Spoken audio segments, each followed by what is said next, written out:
Hello. അപ്പോഴേ നമ്മുടെ കടയിൽ 2 തരത്തിലുള്ള കടലക്കറി വെക്കാറുണ്ട്. എപ്പോഴും വെക്കണ കടലക്കറിയാണ് ഞാൻ ഓരോ ദിവസം ഇട്ടത് കേട്ടോ. പിന്നെ ഈ കടലക്കറി എന്ന് പറഞ്ഞാൽ എല്ലാ ദിവസവും വെക്കാറില്ല കേട്ടോ. ഇടയ്ക്കിടയ്ക്ക് മാത്രമേ വെക്കുകയുള്ളൂ. കാരണം ഈ കടലക്കറി വെക്കാൻ ഞാൻ തന്നെ അടുക്കളയിൽ കയറണം.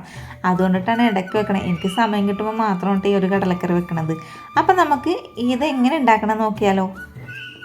അപ്പോൾ ഞാൻ ഇത് തലേദിവസം വൈകുന്നേരം തന്നെ 1/2 കിലോ കടല കുതിരാനായിട്ട് ഇട്ട് കൊടുത്തിട്ടുണ്ടായിരുന്നു കേട്ടോ. അപ്പം നമ്മളിത് കൂടുതലായിട്ട് ഉണ്ടാക്കാറില്ല, 1/2 കിലോ ഒക്കെ മാത്രമേ ഉണ്ടാക്കാറുള്ളൂ. അപ്പോൾ ഞാനിതൊന്ന് കഴുകി വരതിന് ശേഷം ഒരു കുക്കറിലേക്ക് ഇട്ട് കൊടുക്കുന്നുണ്ട്. അപ്പം ഞാൻ നോക്കുമ്പോൾ ഇതിലൊരു കല്ലുണ്ടാകുന്ന എനിക്കൊരു സംശയം, അതാണ് ഞാൻ തിരഞ്ഞു നോക്കിയത്.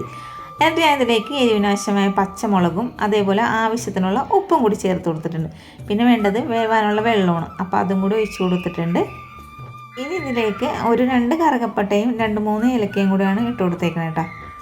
എന്നിട്ട് ഞാൻ ഇതൊന്ന് മൂടി വെച്ചിട്ട് വേവിച്ചെടുക്കാൻ പോകണം. അപ്പോൾ നമ്മുടെ കുക്കറിന് നല്ല ബലം പ്രയോഗിച്ചിട്ടുണ്ട് ഇത് അടക്കാനായിട്ട്. അപ്പോൾ ഞാൻ ഇതൊന്ന് വേവിച്ചിട്ടെടുത്തിട്ട് വരാം. അപ്പോൾ ഇത് വേഗണയിടയിൽ നമുക്ക് കുറച്ച് അരപ്പ് തയ്യാറാക്കാം. അതിനായിട്ട് ഞാൻ തേങ്ങ എടുത്തിട്ടുണ്ട് കേട്ടോ. അപ്പോൾ നമ്മുടെ കടലക്കറിയുടെയൊക്കെ അളവ് കൂടുന്നതനുസരിച്ച് തേങ്ങയുടെ അളവും കൂട്ടി കൊടുക്കണം കേട്ടോ. ഞാനിപ്പോൾ ഒരു 1/2 മുറി തേങ്ങയാണ് ചിരകി എടുത്തേക്കുന്നത്. എന്നിട്ട് അതൊരു മിക്സിയുടെ ജാറിലേക്ക് ഇട്ട് കൊടുത്തിട്ടുണ്ട്. ഇനി ഇതിലേക്ക് ഞാൻ കാഷ്നട്ടാണ് ഇട്ട് കൊടുക്കുന്നത്. അപ്പോൾ കാഷ്നട്ട് ഇട്ടാൽ ഈ ഒരു കറിക്ക് നല്ല ടേസ്റ്റ് ഉണ്ടാവുള്ളൂ. ഇനി ഇതിൽ ആവശ്യത്തിനുള്ള വെള്ളവും കൂടി ഒഴിച്ച് കൊടുത്തിട്ട് നമുക്കിത് നന്നായിട്ട് പേസ്റ്റ് രൂപത്തിലിട്ട് അരച്ചെടുത്തിട്ട് വരാം. ഒരു 4-5 വിസിലിന് ശേഷം നമ്മുടെ കടല വെന്താണെന്ന് ഞാൻ തുറന്ന് നോക്കണേണ്. അപ്പോൾ അത് വെള്ളമൊക്കെ വറ്റിയിട്ട് നന്നായിട്ട് വെന്തിട്ടിട്ട് വെള്ളം കുറവായിപ്പോയി എന്ന് തോന്നുന്നുണ്ട്. എന്നാലും നന്നായിട്ട് വെന്തിട്ടിട്ടുണ്ട് കേട്ടോ. ഇനി ഞാൻ ഉരുളി അടുപ്പിലേക്ക് വെച്ച് കൊടുത്തിട്ടുണ്ട്. ആവശ്യത്തിനുള്ള വെളിച്ചെണ്ണയും കൂടി ഒഴിച്ച് കൊടുത്തിട്ടുണ്ട്.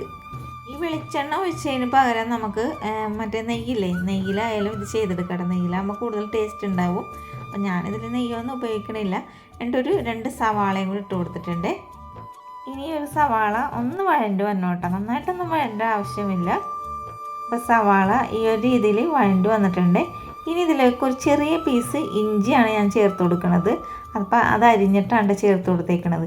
ഇതിൽ നമ്മൾ വെളുത്തുള്ളി ഒന്നും ചേർക്കില്ല കേട്ടോ. ഇനി ഇതിലേക്ക് വറ്റൽമുളകും കറിവേപ്പിലയും കൂടി ചേർത്ത് കൊടുത്തിട്ടുണ്ട്. അപ്പോൾ ഈ ഒരു കറിയില്ലേ അപ്പത്തിൻ്റെയും പിന്നെ ഇടിയപ്പത്തിൻ്റെയും പൊറോട്ടയുടെ കൂടെയൊക്കെ എല്ലാവരും കഴിക്കണ കാണാൻ നല്ലതാണെന്ന് പറയണമുണ്ട്. അപ്പോൾ എനിക്കും തോന്നിയിട്ടുണ്ട് കേട്ടോ നല്ലതാണ്. അതുകൊണ്ടിട്ടാണ് ഞാൻ പിന്നെ ഇടയ്ക്കിടയ്ക്കൊക്കെ ഉണ്ടാക്കുന്നത്. ഇനി ഇതിലേക്ക് 5-6 പച്ചമുളകും കൂടി ചേർത്തതുണ്ട്. പച്ചമുളകില്ലേ നമ്മുടെ സവാള വഴണ്ടതിന് ശേഷമാണ് കേട്ടോ ഈ ഒരു പച്ചമുളക് ചേർത്ത് കൊടുത്തേക്കണം. അപ്പോൾ പച്ചമുളകിൻ്റെ ആ പച്ച നിറവില്ലേ മാറാതെ തന്നെ വേണം നമുക്കിത് കടലയും കൂടി ഇട്ട് കൊടുക്കാനായിട്ട്. എന്നിട്ട് ഇതിലേക്ക് ഞാൻ ഒരു തക്കാളിയും കൂടി ക്യൂബ്സായിട്ട് കട്ട് ചെയ്തും കൂടി ചേർത്ത് കൊടുത്തിട്ടുണ്ട്. ഈ ഒരു തക്കാളിയും പച്ചമുളകും വഴറ്റേണ്ട ആവശ്യമൊന്നുമില്ല കേട്ടോ.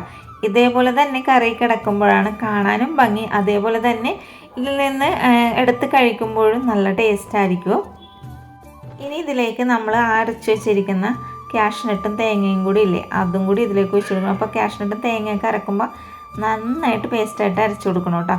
ഇനി ഇതിലേക്ക് ആവശ്യത്തിനുള്ള വെള്ളവും കൂടി ചേർത്ത് കൊടുത്തു. ഞാനിപ്പോൾ കുറച്ച് വെള്ളം ഒഴിച്ച് കൊടുത്തിട്ട് ഒന്ന് മിക്സ് ചെയ്തതിന് ശേഷമാണ് വേണമെങ്കിൽ ഒഴിക്കാൻ നോക്കണം. കാരണം നമ്മൾ ആദ്യമേ തന്നെ കുറേ വെള്ളം ഒഴിച്ച് കഴിയുമ്പോൾ നമുക്ക് വെള്ളത്തിൻ്റെ അതായത് ചാറ് കൂടുതലായിട്ട് തോന്നും.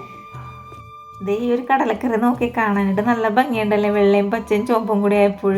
ഇതിലേക്ക് ഞാൻ കുറച്ചും കൂടി വെള്ളവും കൂടി ഒഴിച്ച് കൊടുത്തിട്ടുണ്ട് കേട്ടോ. പിന്നെ ഞാൻ ഇതിലേക്ക് കുറച്ച് കുരുമുളക് പൊടി ഇട്ടിട്ടുണ്ടായിരുന്നു കേട്ടോ. അപ്പോൾ ആ വീഡിയോ എൻ്റെ സ്കിപ്പായിപ്പോയി. അപ്പോൾ ഈ കറി ഉണ്ടാക്കുന്ന ആൾക്കാർ കുരുമുളക് പൊടിയും കൂടി ചേർത്ത് കൊടുക്കണം കേട്ടോ. ലാസ്റ്റായിട്ട് ഞാൻ കുറച്ച് മസാലപ്പൊടി ചേർക്കുന്നുണ്ട്. മസാലപ്പൊടി ഏതായാലും കുഴപ്പമില്ല, നല്ലതാണ്. പക്ഷേ അധികമാകരുത്, കാരണം ഇതിൻ്റെ കളറ് മാറരുത്.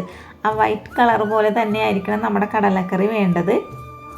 ഇനി ഈ കടലക്കറി ഒന്ന് തിളവരട്ടെ കേട്ടോ. എന്നിട്ട് നമുക്ക് തീ ഓഫ് ചെയ്യാം.